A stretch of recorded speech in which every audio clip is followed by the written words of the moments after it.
In this video, we're going to be working on the upper part for the puzzle box and veneering a couple drawers. So all this was done in the previous videos, so if you haven't seen any of this yet, then go to my channel and look at my past videos, and you'll see from the bottom up how I made all this, and I talk through all the different mechanisms. So starting out, I'm getting my Amboina burl veneer. That's what this is. This stuff just hasn't been coated in lacquer yet. That's why it doesn't look like that. But you can see all these panels around it are fake panels. And then some of them are drawers. This moves a little bit. But all of these places where I have dados in the frame of the puzzle box, them false panels slide down in there, and they're veneered with the Amboina burl. So I have to cut some of my burl into the width I need, and then long strips, and then when I get the strips glued to a piece of 1/4-inch plywood, then I cut them pieces to length, put them down. Now I'm just measuring about 3 5/8 to 3 3/4 wide, and then I'm putting a straight piece of wood as my straight edge for my veneer saw to write on as I cut the veneer.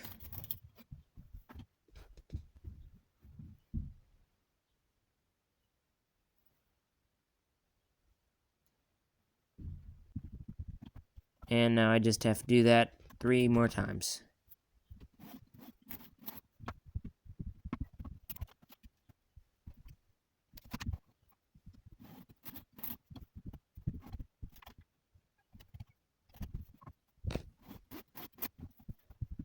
And here's what I'm left with. Just cut all of it up into this width. I'm left with 4 strips.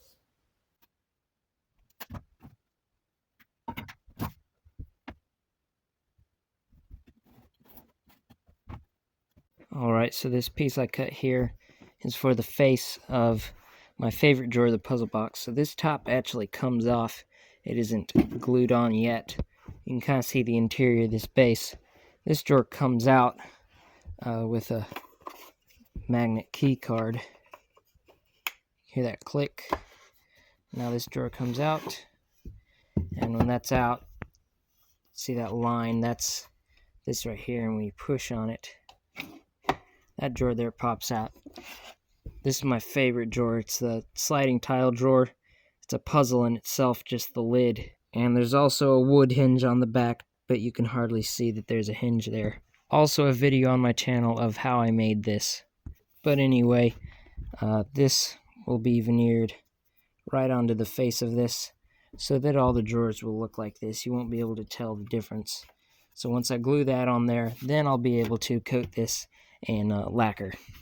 Alright, here it is with the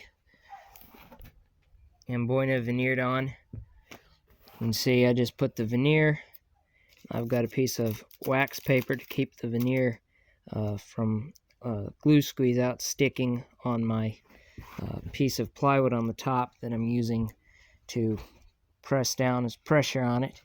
And I'm using Titebond 1 to veneer all of my veneer on this puzzle box. I've used Titebond 1. So just put a couple quick grips around it, and I put a Bessie in the middle to get some pressure in the very center. You can see I've got good squeeze out all the way around it. I'm going to let this sit for about 30 or 40 minutes and then take clamps off and work away from there.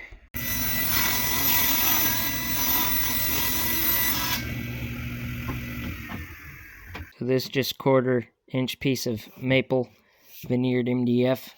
I'm going to glue my Amboina burl to one of the sides of the maple, and then when it all dries, I can run it through the drum sander on this side to get it down to the right thickness, and then I can just orbital sand the face of the Amboina right before I go to cut the pieces to length. Alright, so I just spread out some glue on the face of my substrate, and then I use just a foam roller to spread it all out, and I add a bit more glue until it feels like I have enough glue when I touch it. And then when I get that done, I like to press the veneer down real hard, because it's usually that first press down that the veneer wants to slip and slide. So if you press it down hard, then the clamps normally won't pull it out of place.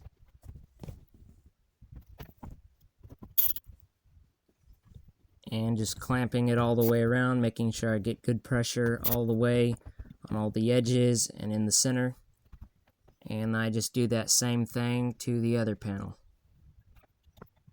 Alright, I went ahead and glued down the base to the bottom of the puzzle box, and if you watched my last videos, you know I was wanting to put this on actually toward the very end of the puzzle box, but I had some difficulties with this part here, and I gotta run that all thread through, and once I get it all in, it has to be permanent. So when I did this, I realized that I actually needed this base to be put on before I start working on the interior mechanism of this latch. So I just glued it on here, and yesterday I put a couple coats of sand and sealer on it because when the box is done, obviously I'm going to spray it all, and I'm going to put one more coat on this, but I didn't want to have the box flipped upside down very much spraying, and there will be a Lazy Susan in the middle of it, so I wanted to be able to get all this middle done to where that when the Lazy Susan is on there, all I have to spray is just a little bit around the edges,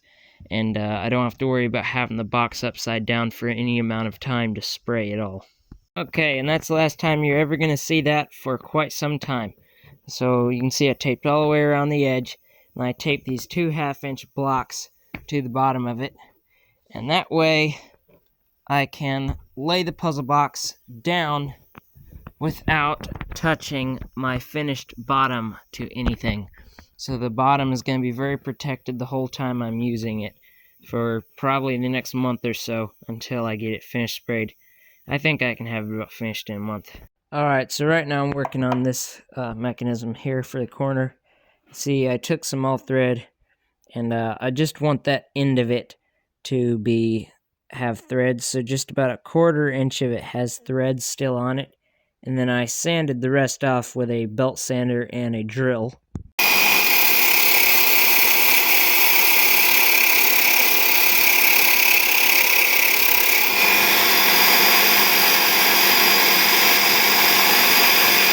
And after doing that, you can see a hole under there. I've got just a little brass nipple or whatever you call it cover end, and that brass part's 1/4 inch on the money, and my all thread was just slightly over a 1/4 inch, and that's why I had to sand the threads off of it.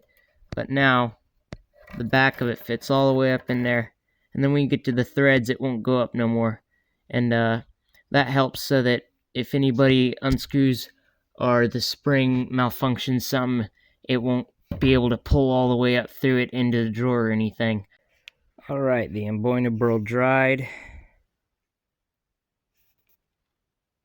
Nice 1/4 inch pieces. And all I gotta do with this is cut it to length for all the way around all these false panels. Right now I'm working on this latch right here that I talked about. So I've got the all thread. I've got a little mark of how high up I need to glue my dowel onto it. So this sits in here. You can see there's a spring inside that metal tube. Well, this just falls down over that into the hole and onto the spring. And this dowel will be attached to the all thread so that the all thread will have spring pressure on it. And then at the top of this all thread, I'm going to glue a square piece of maple with the bubble maple glued to the end of it, and that square piece will pop up through here to lock this drawer. Very similar to this one right here, except this one you push down on it, and this one you pull down on it. Alright, I've just JB welded that block onto the all thread, and I've got this block clamped down, holding it down under the spring pressure while the JB weld dries. And then when the JB weld dries, I can take that block off, and the JB weld should hopefully hold it in place. Alright, this drawer has been all finished, veneer dried, I sanded it, and then I coated it in lacquer. You can see just how black that has gotten. There's a bit of a hole there. That was from a mistake, but don't look at it. And I got this kind of finished, and for all you who are like, oh, he's putting screws in! I'm just putting that screw there to hold the glue in place while the glue dries. On each end it's tight fitting, but I need something to hold it down because this is under spring pressure still. So the only thing stopping this from going up is this block right here. So I need the block to be held down while it dries, and I didn't want to have a clamp on here, otherwise I wouldn't be able to work on anything else. And now, while I'm waiting for that to dry, I'm working on the key that opens this. To do that, I've just got a piece of wingay that I made into a 5/8 inch dowel. And then I took one of the nuts, and using the same technique I used to make this round on the belt sander, I just sanded this on the belt sander until it was perfectly round instead of a hexagon nut. And I sanded it down until it was 3/8 of an inch on the money, so I can use a 3/8 inch drill bit, Forstner bit, so I can just drill down as deep as that nut goes, and then veneer over the top of that, so it'll just look like a hole with threads. Alright, got the hole drilled. Now I gotta figure out how to get that in there. It's a bit tight, so I'm hoping I can just hammer it in there and maybe not even need any glue or anything. Okay, here's the key. So I just JB welded that nut down in there, and then on the end of it I just took some of my wingay veneer, and I also JB welded that veneer down because wood glue doesn't stick to metal. And then I just kind of drilled out the hole there on the veneer so that I can stick this into the L-thread and screw. And then on the back I just notched in this 3/16 thick piece that I cut into kind of a key shape or whatever, and then kind of sanded down the sides of the wingay to make it a nice little shaped key. And you can see that's fully up. Got that under there. Screw this on. Keep spinning it. Goes down. And when you loosen it, it goes back up. So that part's done. And I just pulled the top off so I can give you guys one last look at this before I glue down the second layer, because it is just about ready to glue down now. I've got this latch that goes on this end right here, and that one's very similar to this one, except instead of a dowel on this end, this will be connected to a panel up here, and when you push the panel down, it acts as the same concept. So I have to cut that and get it fitting good, but luckily it's actually in this drawer hole, so this drawer comes out so I can actually glue that top down and still get under there to take this latch in and out if I need to whether that be make it fit tighter or looser, or change lengths on things. So I can actually glue this down and then work on that. So I'm probably going to be gluing this down within the next couple of days. And I need to glue it down before I put all of these panels on, because once I get these panels on, you know, if I glue this down, my clamps will have to be sitting on the panels.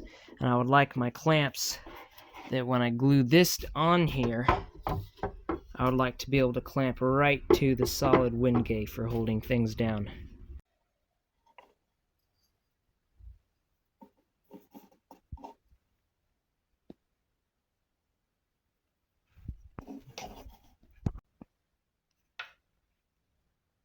This key here is, like I was talking, that's for these two holes here. So this long end comes through that hole, and the shorter end comes through that hole there.